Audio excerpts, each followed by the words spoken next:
je vous l'ai dit, représente les uniformes de l'armée autrichienne, puisque sous l'Empire, eh bien, l'ex-Tchécoslovaquie n'existait pas et elle était englobée dans l'Empire des Habsbourg.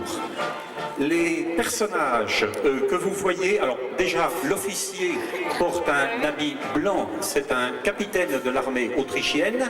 Il est suivi ensuite avec des fantassins qui ont des coiffures relevées sur le côté. C'est le 64e régiment de chasseurs du général Chasteler. Dans l'ordre des régiments autrichiens, c'est le dernier. Vous avez ensuite d'autres régiments. Vous avez de la Landwehr, c'est-à-dire les troupes de réserve de l'armée autrichienne. Et tous ceux que vous voyez tout au fond avec des culottes bleues sont facilement repérables. Ce sont les troupes des frontières hongroises et qui gardaient notamment les frontières. Le tambour qui est là pour rythmer le pas. Et vous voyez que dans l'armée, il y a, hop, j'en pique une au passage. Dans l'armée, il y a des femmes qui sont soit des cantinières, soit des vivandières, soit des femmes de petite vertu. Bon, mais elle, non, c'est une cantinière. Oui, elle me confirme bien qu'elle est cantinière, hein, pas autre chose. Hein. Il faut dire que la troisième catégorie répondait des maladies qui faisaient un dégât monumental dans les armées napoléoniennes. Voilà. Bon, elle a peur. Hein. Bon, alors, ils vont aller se placer au fond. Et nous avons maintenant de l'infanterie française. Alors, infanterie française du début de l'Empire et avec sur le shako, la plaque de shako modèle 1806, le chiffre 40 qui indique que c'est le 40e régiment d'infanterie de ligne. Épaulettes jaunes et vertes, ça veut dire que ce sont les voltigeurs, les compagnies d'élite. Et derrière, inversement, vous avez ici un fusilier dans la tenue des années 1807 avec le bicorne. Enfin, il est moyen 1806-1807, mais cette coiffure n'est pas protectrice parce que vous allez comprendre tout de suite. Mais si. Voilà, alors il se prend un bon coup de sabre sur la tête, et là, on coupe le chapeau et le crâne. Alors que celui-ci, vous voyez, si je lui mets un bon coup de sabre sur la tête, le shako protège. Les épaulettes, s'il se prend un coup de sabre sur les épaulettes, les omoplates sont protégées. S'il se prend un coup de sabre sur le côté, sur les joues, les jugulaires protègent les joues. Donc il y a une finalité esthétique, mais une finalité pratique.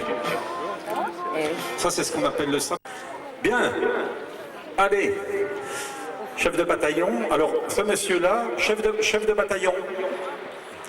Épaulette à gros bouillon. C'est le nom. Si les franges étaient plus fines, on dirait épaulette à graines d'épinards, ce serait un capitaine. Épaulette à gauche, contre-épaulette à droite. Chef de bataillon, rouge, grenadier. C'est bien ça? Oui, oui.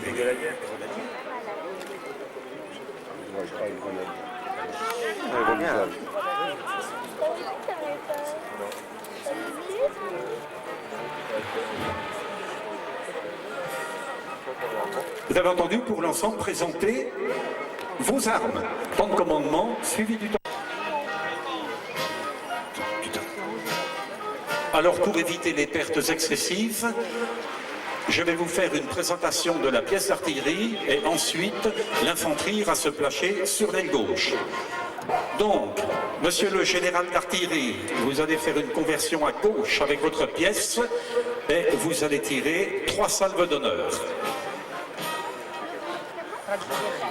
Alors le canon qui est utilisé là, c'est le canon de type Gribeauval.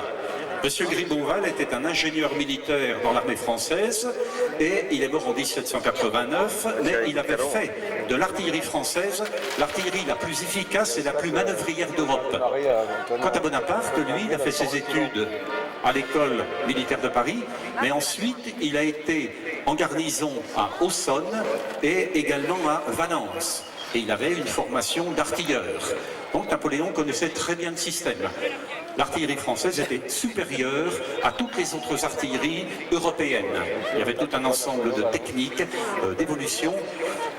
Un canon comme ça, ça pèse à peu près allez, on va aller vite, 1500 kilos. Ça vous envoie des projectiles que l'on appelle des pièces de, enfin des projectiles de 4, de 8 ou de 12. 4 livres, 8 livres, 12 livres. 2 kilos, 4 kilos, 6 kilos. Vitesse du projectile, 400 mètres à la seconde. Ah oui, quand même. Ça va très vite, hein. Ouais. Portée maximum à ricochet, 2,5 km. Portée efficace, environ 700 à 800 mètres. Là, on fait un dégât énorme avec ce type de projectiles qui sont soit des boulets pleins, soit des boulets explosifs ou des boîtes à mitraille. Enfin, vous pourrez demander des renseignements après à nos artilleurs. Ils se feront un plaisir. Parlez fort parce qu'ils étaient tous sourds à l'époque. Hein.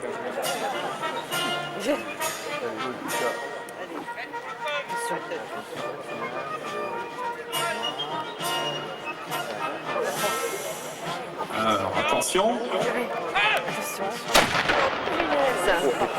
Voilà. Et après, il y a des gens qui vont dire à golfe jouant, non, non, il n'y a jamais de brouillard. Tiens, regardez donc. Entendu la déflagration. Alors, ça vous donne peut-être une impression de lenteur, mais en face, ça ne va pas plus vite.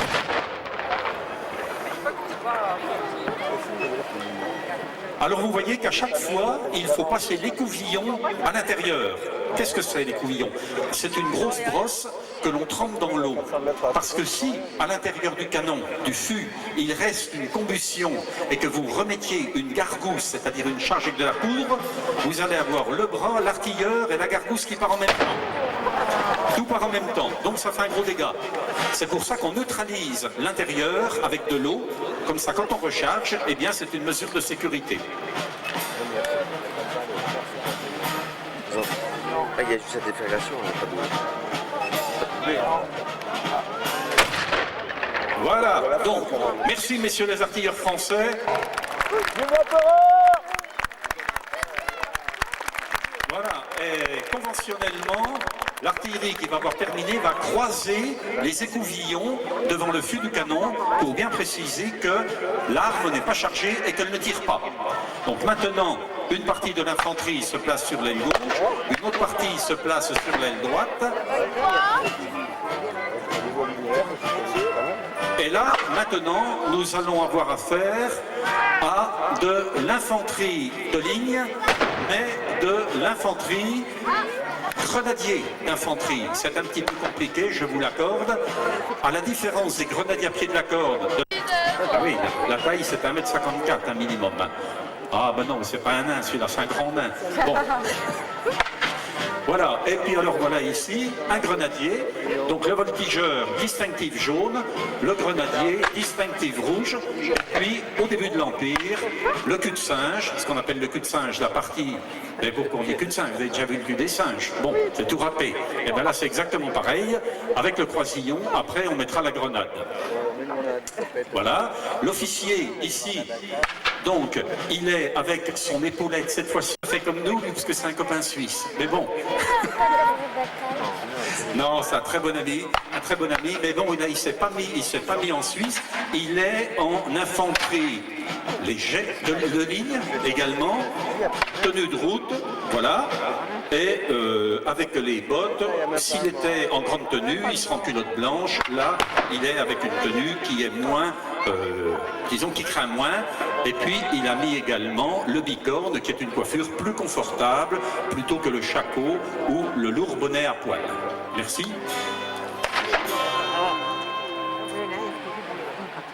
Ah, puis alors on a nos petits tambours là. Alors, nos petits tambours, souvent qui étaient les enfants de cantinières, de vivandières, et puis qui étaient un petit peu comme des enfants de troupe aujourd'hui. Et quand ils étaient plus grands, bien sûr, eh bien, on les retrouvait. Par contre, on ne trouvait pas des tout petits comme ceci. Mais bon, ah, c'est pour que papa fasse plaisir. Hein?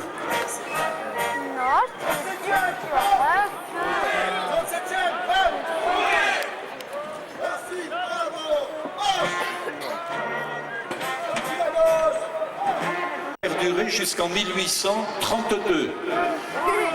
Donc pendant tout l'Empire, c'est le même règlement qui va être appliqué. Alors, arrive maintenant l'élite de l'infanterie, la garde impériale, avec en tête les sapeurs. Les sapeurs que vous retrouvez dans une seule unité française actuellement, la Légion étrangère. Alors ce sont des grands gaillards qui portent une hache, le tablier de cuir, la barbe.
Bien, vous avez vu que le tambour-major commande sa tête de colonne.